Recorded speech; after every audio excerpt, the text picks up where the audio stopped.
오늘 주시는 하나님의 말씀은 역대하 32장 24절에서 33절까지의 말씀입니다.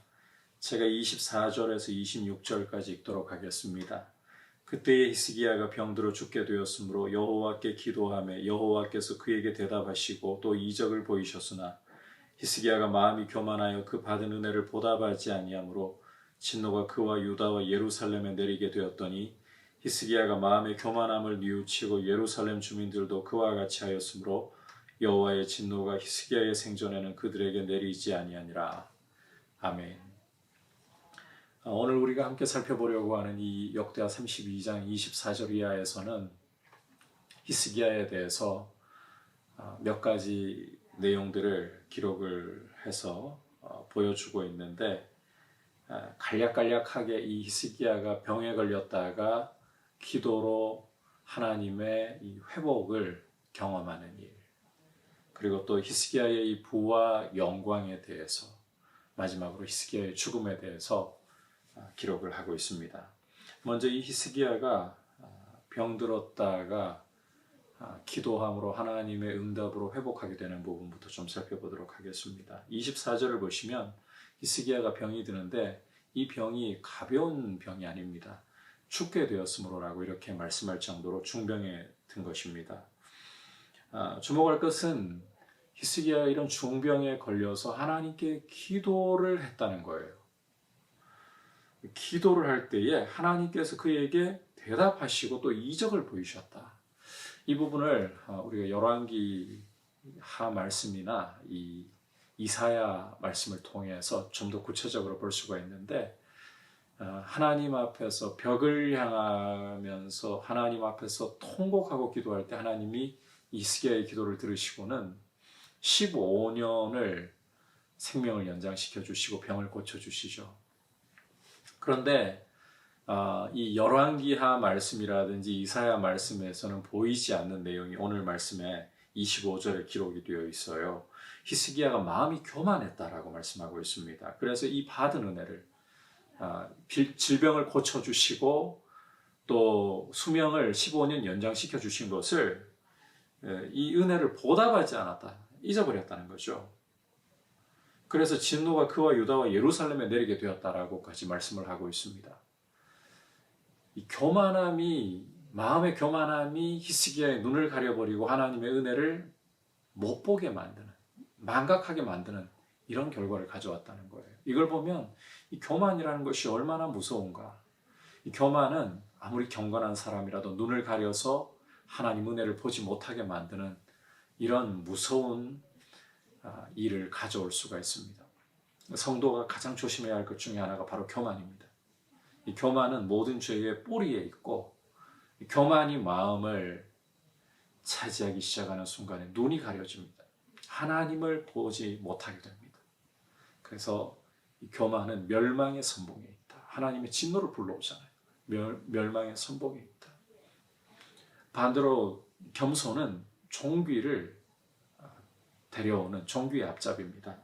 26절을 보시면 그럼에도 불구하고 히스기야가 긍정적인 게요, 하나님이 진노하신 것을 알고 뉘우쳤다고 말씀하고 있어요. 뉘우쳤다.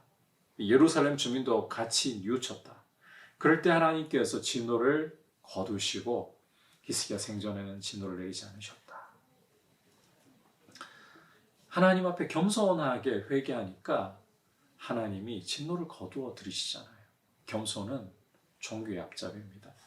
계속해서 27절 이하를 보시면 히스기야의 부와 영광에 대해서 말씀하고 있잖아요. 그리고 이 27절에서 29절 전반부에서 그 재산에 대한 설명이 간략하게 나오고 있는데, 주목할 것은 이 부와 영광이 누구에게로부터 오느냐? 하나님이 그에게 재산을 심히 많이 주셨음이며, 히스기야가 하나님 앞에 정직하게 서 있을 때 보너스를 더해주시는 거죠. 하나님께서 이 부와 영광을 통해서 히스기야를 높여주시는 거죠. 자, 그런데 이렇게 하나님이 그 은혜를 부어주실 때 항상 조심해야 되는 부분이 있어요. 이렇게 선물을 보너스로 주실 때에 31절 보시면 바벨론 사신들이 히스기야를 방문한 내용을 보여주면서 이 부분도 열왕기하든지 이사야에서는 나타나지 않습니다. 그런데 이 역대기 기자는 하나님이 이때에 히스기야를 떠나시고 그의 심중에 있는 것을 다 알고자 하사 시험하셨다. 여기서 하나님이 떠나셨다는 것은 히스기야를 버리셨다는 뜻이 아닙니다. 히스기야를 시험하셨다라고 말씀하고 있어요. 사실 히스기야를 몰라서 그러시는 것이 아니라 아브라함의 경우를 보면 잘 알 수 있잖아요. 아브라함에게 이삭을 번제물로 바치라. 아브라함의 믿음을 모르셔서 아브라함의 믿음의 수준을 알지 못하셨어요. 아닙니다. 알고 계시면서도 하나님은 아브라함을 시험하셨어요.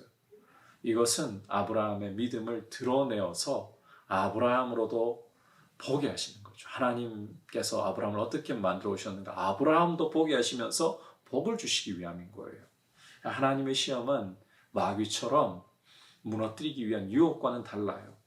사람의 이 속에 있는 것을 드러내어서 그 사람의 진가를 보여주시는 겁니다.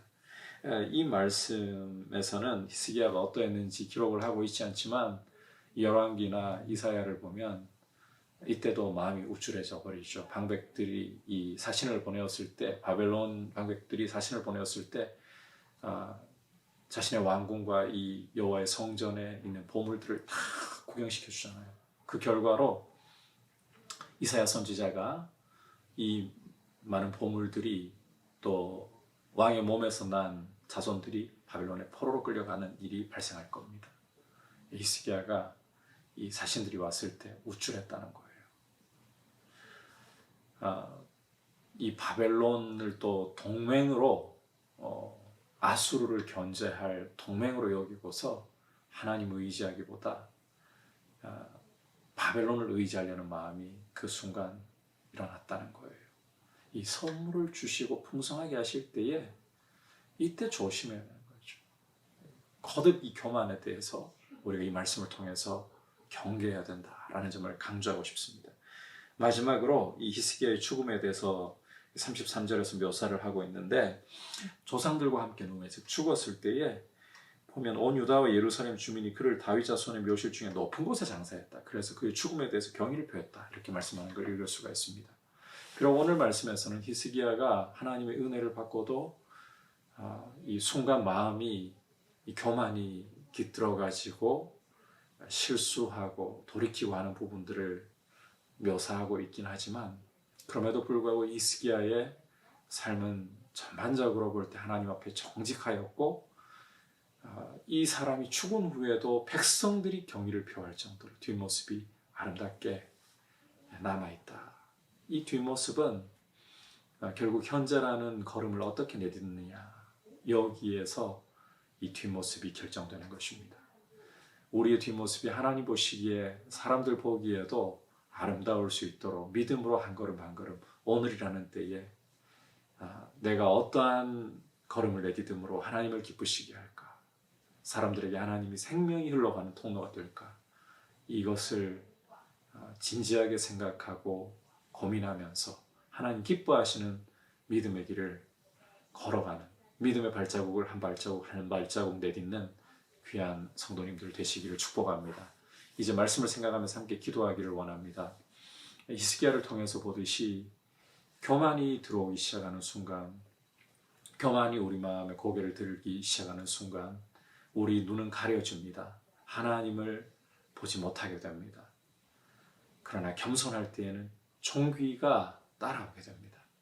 하나님 앞에서 교만하지 않고 겸손히 하나님을 의지하고 경외할 수 있게 해달라고 첫 번째로 기도하고 지금 코로나의 확산세가 참 너무나도 심각한 상황입니다. 주님, 그럼에도 불구하고 우리가 주님이 이 모든 상황을 주님의 다스리심 속에 두고 계심을 신뢰합니다. 그러나 동시에 긍휼을 베풀어 주셔서 이 땅의 이 코로나의 확산세가 꺾일 수 있게 해주시고 주의 크신 긍휼로 이 땅을 돌아보셔서 이 땅을 고쳐주옵소서. 같이 기도하도록 하겠습니다. 하나님 아버지 감사를 드립니다. 오늘 말씀을 통해서 교만이라는 것이 얼마나 위험한 것인가를 다시 한번 보게 해주셨습니다. 히스기야와 같이 경건한 왕도 하나님의 은혜를 경험했음에도 불구하고 마음이 교만해질 때 그 은혜를 망각하게 되고 하나님을 바라보지 못하는 그런 모습이, 하나님이 진노하시는 모습이 일어날 수밖에 없다는 것 보았습니다. 아버지, 교만하지 않도록 우리의 마음을 날마다 주의 거룩한 말씀과 기도로 조심하고 성령 충만할 수 있도록 도우셔서 오히려 겸손으로 종기가 따라올 수 있도록 삶을 주님 앞에 한 걸음 한 걸음 히스기야처럼 정직하게 걸어갈 수 있도록 도와주시옵소서. 아울러서 주님 이 땅을 긍휼히 여겨주시고 이 코로나가 잠잠케 될 수 있도록 제어하여 주시옵소서. 주님이 코로나도 주님의 다스림 속에 있고 주님의 통치를 벗어날 수 없음을 저희가 신뢰하고 주님은 선하시고 완전하심을 저희가 고백합니다. 그러나 긍휼이 많으신 주님, 이 땅을 고치시고 이 바이러스가 제어될 수 있도록 도와주시옵소서. 예수님의 이름으로 기도드립니다. 아멘.